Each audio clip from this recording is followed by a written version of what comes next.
Desde las sombras de Palacio Nacional até as trincheiras lamacentas da política, isto é a pocilga, o chiqueiro da política, com Concha Marrano.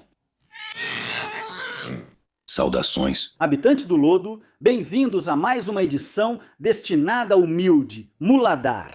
A pocilga, o chiqueiro da política, onde a verdade não só dói, mas também fede a corrupção. De quinta, preparem seus estômagos para o enjoo e me acompanhem neste passeio pelos esgotos da vida pública nacional. Porque hoje o banquete de imundície está de dar água na boca até para lamber os cascos. Hoje, o fedor de incompetência vem com o selo da Secretaria de Educação Pública e outras tantas maravilhas dos mafiosos da Quarta Transformação. Aqui, a gente não pega leve, aqui jogamos a verdade na cara, mesmo que doa na alma dos súditos do palácio. Neste chiqueiro chamado realidade, o ar cheira a impunidade e as promessas de soberania evaporam. Mais rápido do que a gasolina a 10 pesos que nos prometeram. Hoje, o clima está bom, quer dizer, está pegando fogo. Literalmente, sou o seu porco, comunicador da desconfiança, Luiz Berman. E aqui começamos. Parece piada, mas é a estratégia diária da nossa sofrida nação.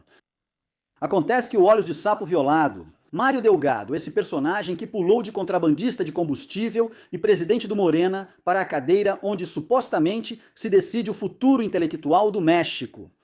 Teve uma daquelas brilhantes epifanias que só acontecem. Você tem o critério de um gambá em jejum? Há apenas alguns dias, com a segurança de quem não tem a menor ideia de como funciona uma sala de aula, anunciou que as aulas terminariam em 5 de junho. Vamos todos embora. Férias antecipadas para as crianças, alívio para os professores e um problema a menos para um governo que tem alergia a gente educada.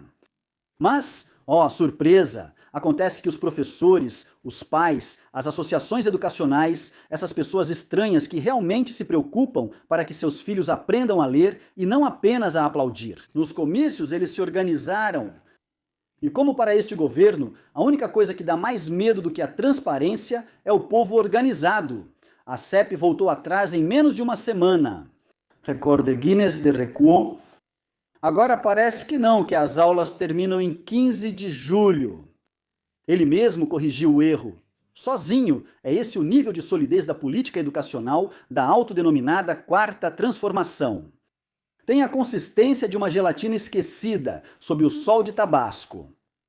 Mas o vergonhoso não é que mudem de opinião mais rápido do que de partido político. O que é realmente miserável é a justificativa que o chefe da CEP soltou para tentar salvar o seu orgulho ferido de Porro Delgado. Ele mandou essa pérola, que depois do dia 15 de junho já não se ensina mais nada e que, vejam só, os pais usam as escolas como creche. Vocês ouviram bem? O responsável por educar 30 milhões de crianças mexicanas acha que o sistema escolar é um curralzinho onde os pais deixam seus filhos para não terem que cuidar deles. Não, Mário, os pais e mães de família muitas vezes trabalham ambos. Porque a política econômica, seu partido de merda, fez o preço do ovo ficar nas alturas para sustentar um lar. Que você veja a educação como uma perda de tempo, depois de certa data, só confirma porque estamos no porão da OCDE. É a visão de um cara que vê os estudantes não como futuros profissionais, mas como futuros eleitores. Que quanto mais ignorantes e ressentidos saírem das salas de aula, mais fácil será manipulá-los com um boné cor de vinho e um suquinho.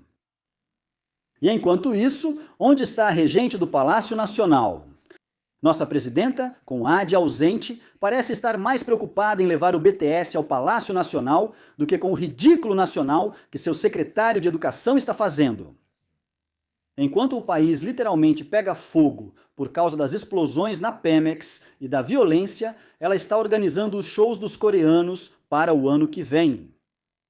É a marca registrada da casa. O gabinete passa vergonha em rede nacional, insulta os cidadãos e faz isso do topo do poder. Só há silêncio ou um sorriso condescendente. Não há ninguém ao volante, e os que estão nos bancos de trás estão roubando até as maçanetas das portas. Enquanto Mário Delgado briga com o calendário, os problemas reais que ele mesmo mostrou continuam lá, apodrecendo. Temos salas de aula que parecem fornos de padaria, sem infraestrutura, sem ventilação, com crianças tendo aula a 40 graus, porque o dinheiro para a manutenção foi para alguma campanha ou para algum bolso bem fundo, o porão da educação. Continuamos sendo motivo de piada nos padrões internacionais? Mas claro, para eles, a excelência acadêmica é um conceito neoliberal e não vamos nos enganar. Esse teatrinho de anunciar e depois se arrepender parece cortina de fumaça. Precisavam que falássemos das férias para que parássemos de olhar para Sinaloa e para o narco-governador Rocha Moya? São perversos, para dizer de forma elegante. Assim estão as coisas na Secretaria de Educação Pública, a SEP, ou, como eu gosto de chamar, a Secretaria de Estagnação Progressiva. Acontece que nesse paraíso da nova escola mexicana, o objetivo já não é que as crianças aprendam matemática ou ciência.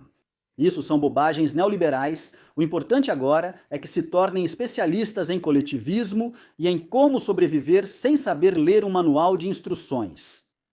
É fascinante ver como transformaram os livros didáticos em panfletos de doutrinação que fariam até o próprio Kim Jong-un empalidecer.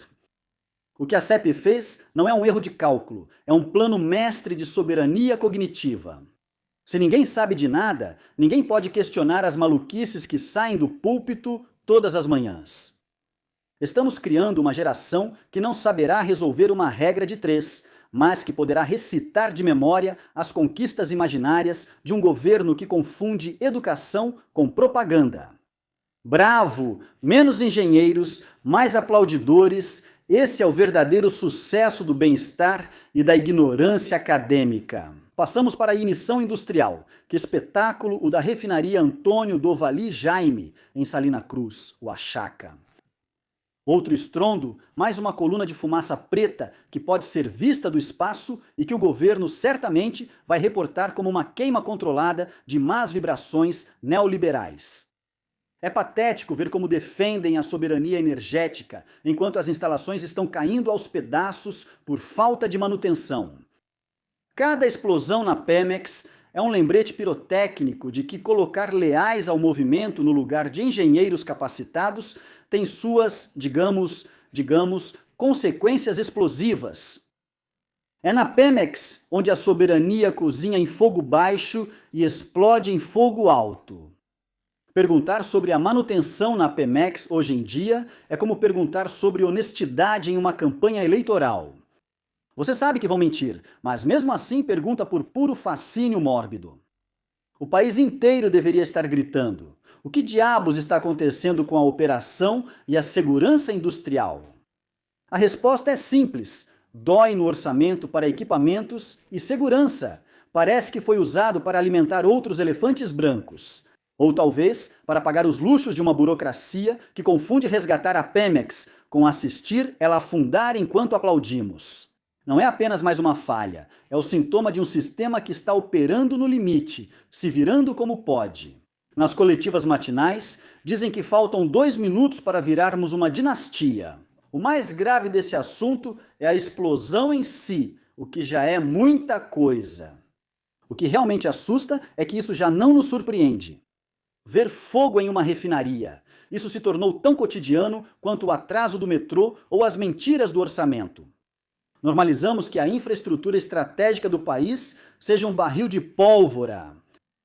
Quando o cidadão comum vê as imagens de Salina Cruz envolta em chamas e simplesmente pensa: ah, de novo a Pemex, perdemos a capacidade de indignação, e é justamente aí que o governo ganha. Se não há surpresa, não há cobrança. Se não há cobrança, não há prestação de contas. E enquanto isso, os trabalhadores da refinaria, aqueles que realmente colocam a mão na massa, têm que arriscar a vida em instalações que parecem mais um cenário de filme pós-apocalíptico do que um centro de produção moderno.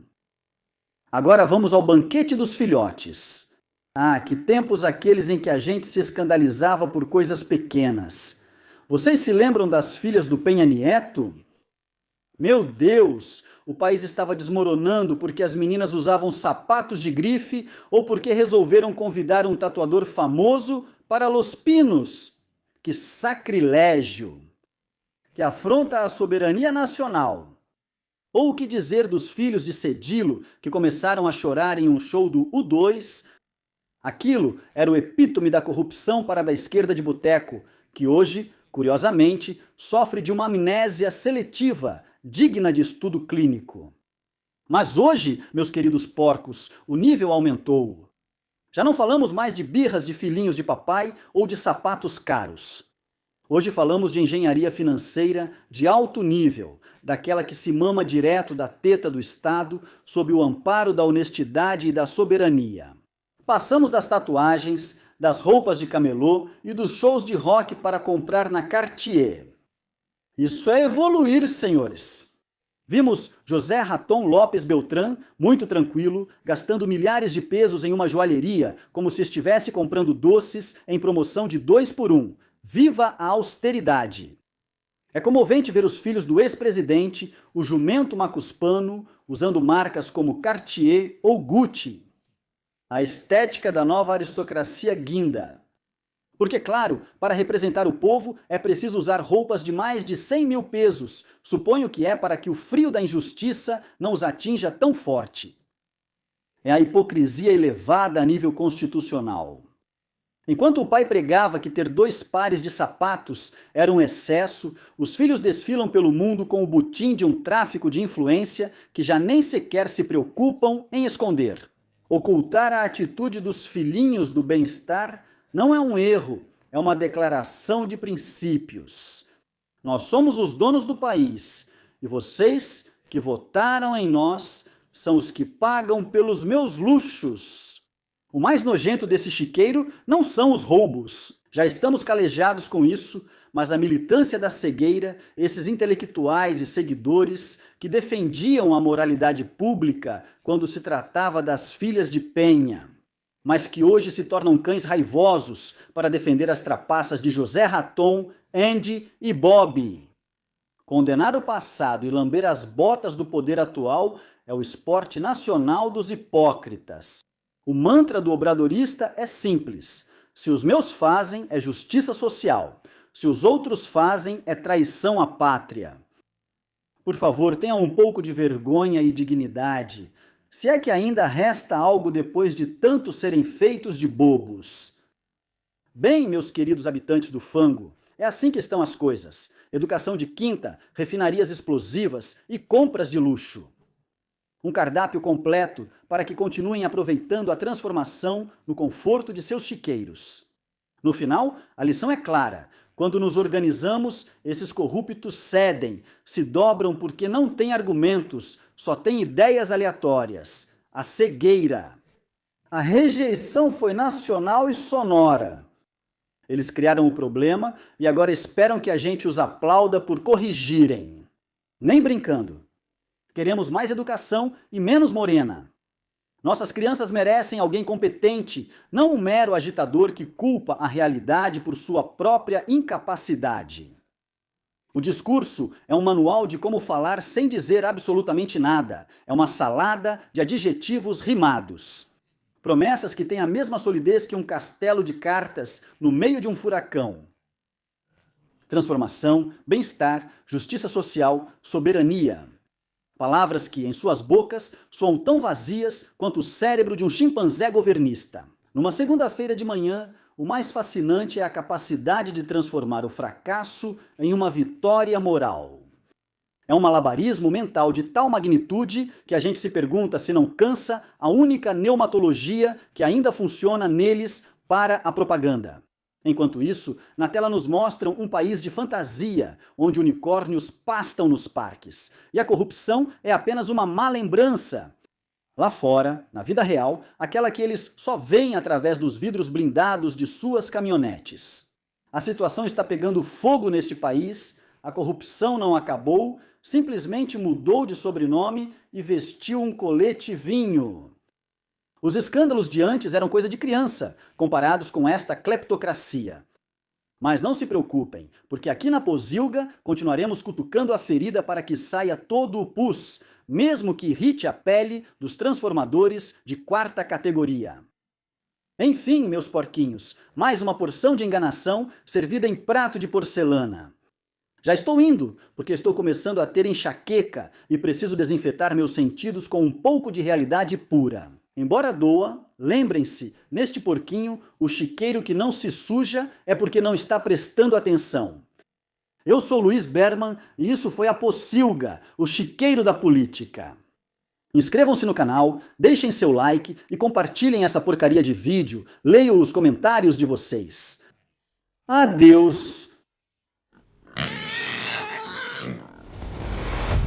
Isto é a Pocilga, o chiqueiro da política, com Luiz Berman.